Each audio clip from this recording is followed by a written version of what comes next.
Walker, and welcome to Closet Conversations.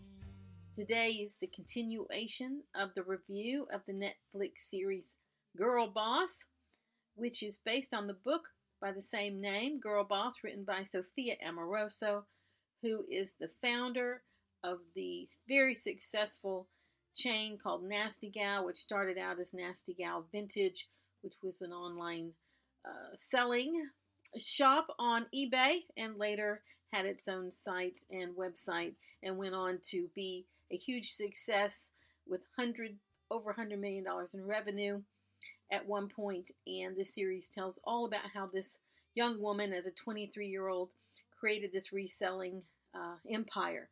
So today I'm going to talk about Season 1, Episode 3. And in this episode of Season 3, at the beginning, we find her at the art school where she is bored because she has taken this job at the art school because she needs health insurance.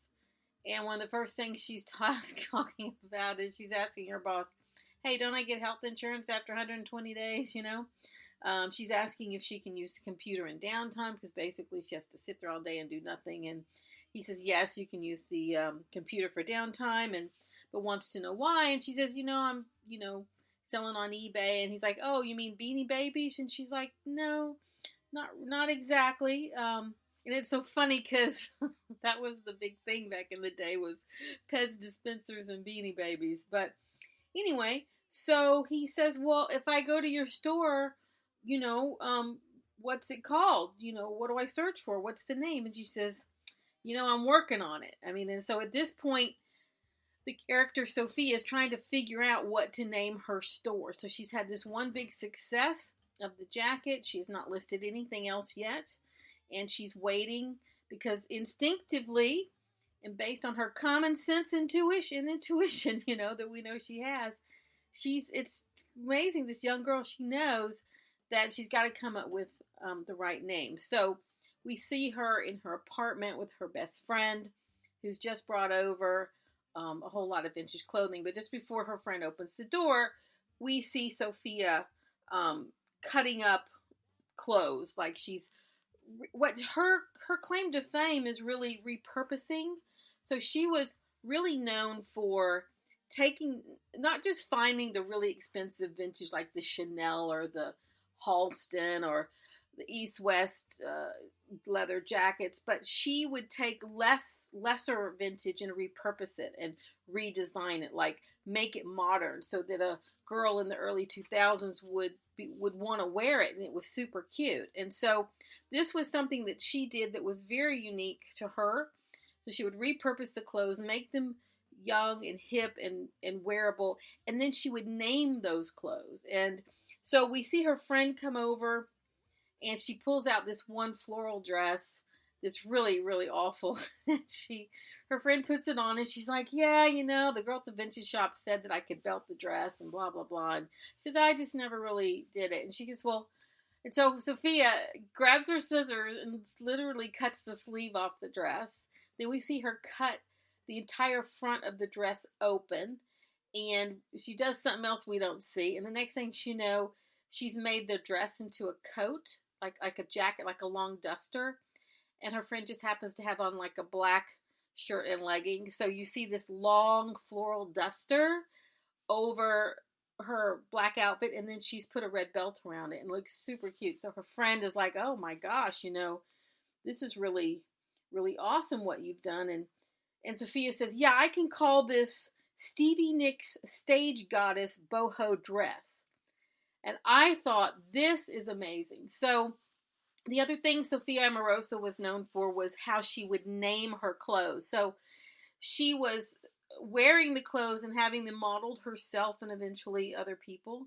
She was repurposing the least expensive vintage, like the Gunny Sacks dresses and things like that, or the no-name labels from the 80s. She was repurposing those, and then she would name her things really catchy things. So they don't say it in the series, but this is all about search engine optimization and keyword searching. And so just like today, if we were to create something, we would say, what are the key words for this thing? It would be boho, it'd be this, it'd be, Stevie Nicks, it'd be festival, right? These days you get festival, right? But here she was like, Stevie Nicks stage goddess boho dress. And I just, thought that was amazing that she knew intuitively and however else because she's studying it, she was naming these clothes something really, really catchy. So everything about what she was doing was edgy, right? And it was reflecting who she is. So in this episode, she's showing us who she is. She's showing us her style of her vintage. She's showing everything about what she likes, how she likes to wear vintage, and how she's presenting that. And so this episode is her really trying to come up with a name for her store. And so her friend is like, well, have you made any decisions? She's like, no. And she says, this is the most important decision I will make in my young life. I thought that was powerful. So, and she says, I've got to name it something, that reflects me. She says, when you sell things, you're asking people to buy into you. And she says, I need a name that reflects who I am. And we see her going through some existing online names like Remembrances and Twigs and Twines, or Old Time Treasures. So there's a lot of more traditional vintage stores that have these really traditional names. And she was basically saying these names don't reflect who I am. I don't want to be that. That doesn't feel right for me. I've got to come up with something different. I've got to come up with something that's who I am. And, she says, it's not me. I'm cool. I'm hip. And her friend's like, yeah, you are hip. And, so we find her leaving. Her friend leaves her in her apartment. She's trying to come up with a name, but she's forcing herself, right? She's like, I need a name. I'm going to try to come up with a name. So you can see it's very forced and it's not working for her. She's not coming up with anything exciting. Like she comes up with minty vintage. She comes up with just vintage, and she comes up with party machine. And, she stops at one point. She realizes that this is getting her nowhere. So she leaves her apartment and she goes to see her new love interest / boyfriend almost guy. And so she goes to see him and she invites him to come out and enjoy the city in San Francisco. So they go out for the day and he asks her, have you named your store? And she's like, no. She says, I've tried, but I'm going to leave it up to the city. I'm going to turn it over to the city of San Francisco to inspire me for a name. And I thought that was terrific because you could see when she was forcing it, it wasn't working. So they enjoy the city. They go to the theater. They go see a psychic. They almost get in a police raid and they run away from that and they get like lunch and then they're walking through the city and then they end up on a trolley and they end up at a club and they end up at the Space Needle and they end up at an arcade and basically they're doing the city. And at the arcade they win a prize and it's a Rubik's Cube keychain. And so she thought that was really symbolic because she never really wins anything. So he gives her the keychain and she stares at the keychain. She goes, that's it. Rubik's Vintage. She says, because the name it names for something. Rubik's Cubes are colorful and they're complicated and they're hard to figure out. She goes, that's me. And so she says, Rubik's Vintage. So she was all excited. Her boyfriend wannabe / guy says, yeah, I like Rubik's Vintage. So they leave. She's all excited. I'm ready to go. I got my name Rubik's Vintage. So they show them on the trolley and they're going through and she's like, this isn't right. Rubik's Vintage is not right. She says, this is not special enough. And he's like, I liked Rubik's Vintage. She's like, no, there's something wrong. She says, it's just not special enough and it has to be special and it has to be me. So the trolley has just stopped in the middle of nowhere. So she rushes off the trolley and he follows her and they happen to be in a part of town in San Francisco.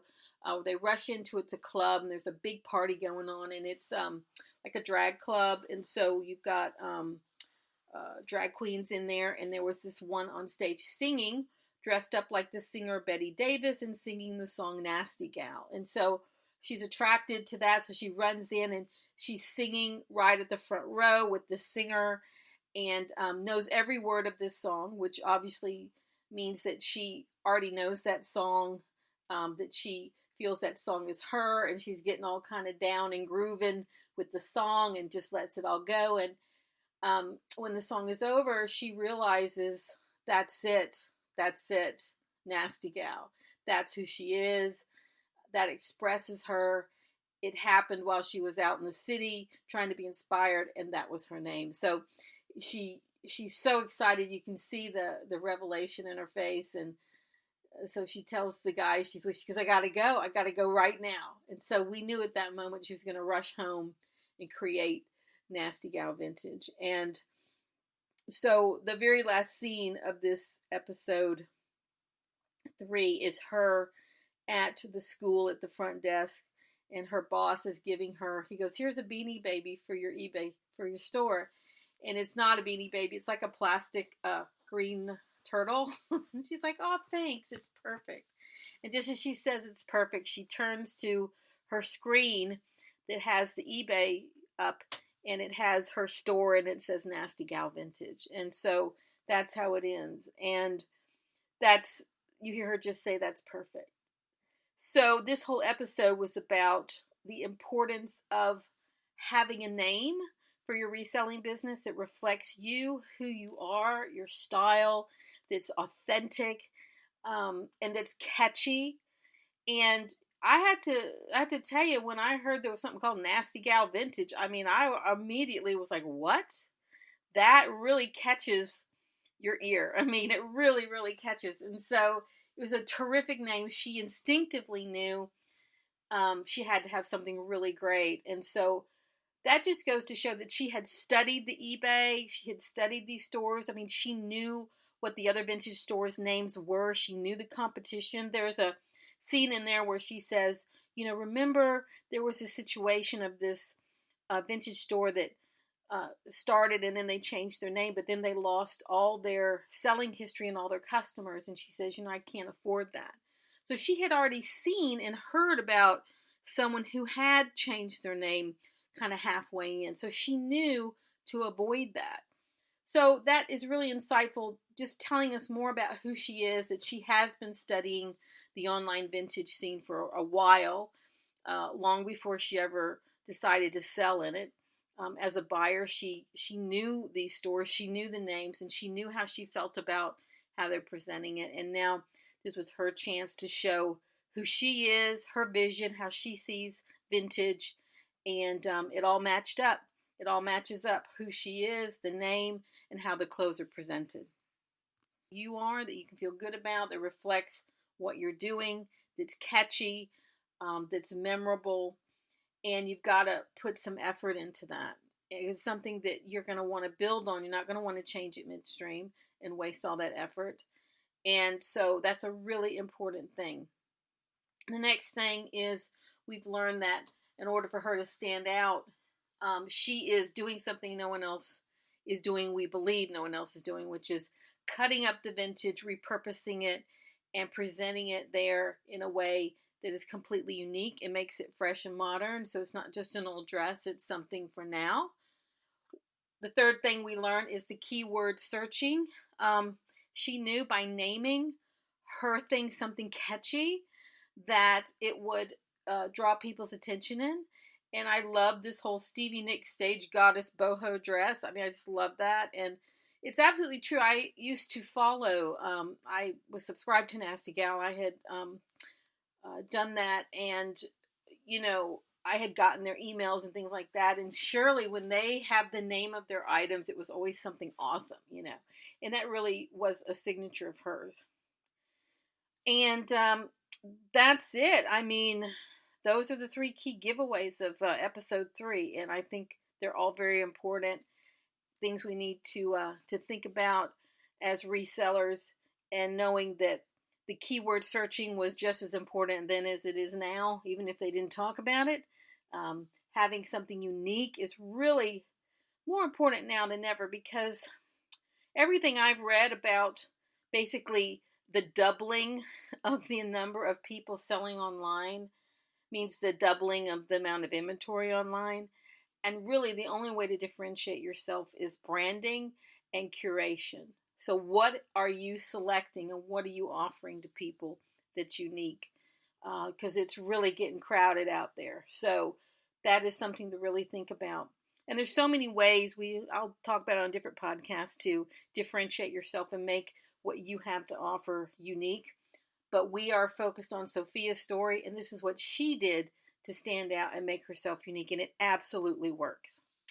And that's it. So if you would like to vote or sign a petition, rather, to have a season 2 of Nasty Gal's Girl Boss series, that would be great on Netflix. If you go to change.org, you can search on the words Nasty Gal, or if you go to Jennie Girl's Closet on Instagram, I do have a direct link to the petition on my link tree on that page where you can vote. If you leave a comment while you vote, or sign rather, signing, I can tweet that out or put that out on social media. We have a very small number of signatures so far. I'm trying to break that first 100, so hopefully y'all want to have some fun and sign this thing. You need about 10,000 signatures to get anybody's attention, and we are way away from that number, but there's no time frame on it. I mean, there's no time limit to do it. It's just, if there's any interest or any momentum, we'll know. If people aren't interested in doing this, we'll know that too. But I'm interested, and even if we don't get another season, I want to do my part to encourage everyone to watch this Girl Boss series on Netflix and to get the book, because there's so much that's relevant to resellers that is solid and relevant today. It's like the core principles of building a reselling empire, and we can all learn so much from that. And I am forever inspired by Sophia Amoruso's story, and I cannot wait to see what she does next. And that's it. This is Jennie Walker with Closet Conversations. I look forward to having you with me on a future episode. If you like the song you heard at the beginning, it's called Black Hat, written and recorded by Jennie Walker and Tommy Farragher. It's from the album Night Flight to London, which is available on iTunes worldwide now.